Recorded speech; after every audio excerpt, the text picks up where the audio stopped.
Donc, vous avez utilisé cette adresse-là pour télécharger Zip.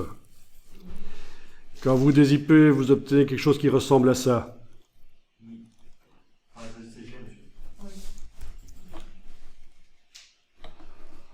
Alors, c'est des différentes étapes pour l'explication sur la création d'un motif, d'une broche de motif en fait.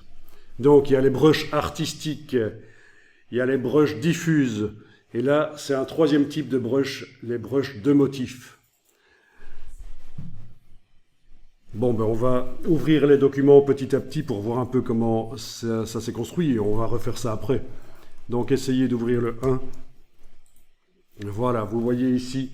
Et là, je vais aller afficher quand même le damier de transparence, ce sera pas mal.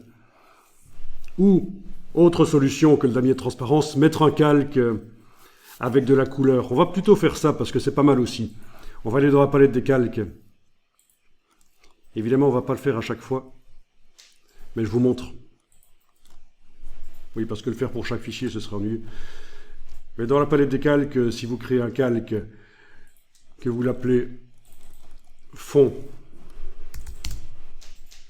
c'est juste arbitraire, on pourrait l'appeler comme on veut. Hein. Vous le mettez au fond, il est déverrouillé, sélectionné. On zoome en arrière, vous pouvez faire une grande forme en couleur. Voilà, une forme sur laquelle vous allez mettre, et là je vais dans le nuancier, une couleur, une nuance.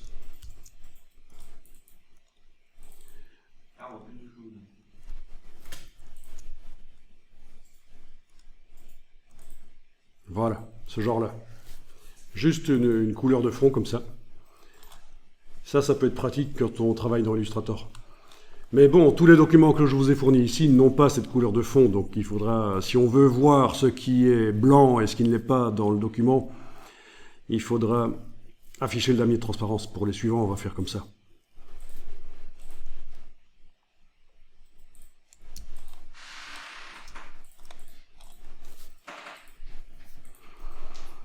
Bon, donc vous voyez, c'est bêtement une espèce de tronc stylisé qui a été fait comme ça. C'est une espèce de tige de rose.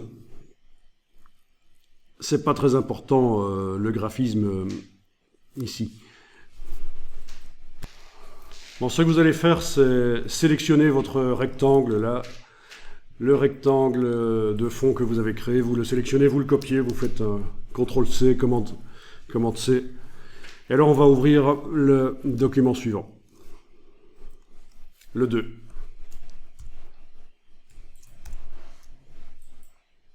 Voilà. Ah tiens, le 2 a déjà la transparence. On va masquer la transparence. Affichage, masquer le damier de transparence, parce que c'est désagréable. Voilà. Et je vais vous montrer un truc intéressant ici dans Illustrator que vous connaissez sans doute pas. Le collage selon les calques.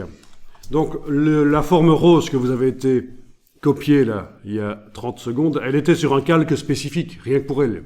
Un calque qui n'existe pas dans la palette des calques. Si vous faites menu fenêtre calque ici, vous ne voyez pas le calque qui s'appelle fond. Du coup, si vous collez bêtement, édition, coller sur place pour que ça aille au même endroit, mais ça le colle dans le calque 3. J'annule. Alors ce que vous allez faire, vous allez dans le menu de la palette des calques et vous allez jusqu'à la ligne qui s'appelle « Coller en conservant les calques d'origine ». Voilà. Du coup, dans le menu, c'est coché. Du coup, si je colle, eh bien, l'objet arrive sur un calque qui s'appelle fond. Voilà. Ça, c'est très intéressant.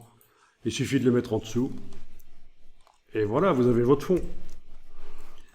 Donc l'option coller selon les calques est très intéressante. Si le calque n'existe pas encore, il est créé. Si le calque existe déjà, l'objet est mis sur le bon calque, celui-là. Voilà. Et il a du coup porté le même nom ou pas? Le nom vient du calque d'avant, ça vient de là où j'ai été copié l'objet en fait. Si on n'a pas un calque frais, donc je ne sais pas dans quelle version d'Illustrator tu es, mais avant ça s'appelait coller selon les calques, et Toi, ça s'appelle coller conserve les calques.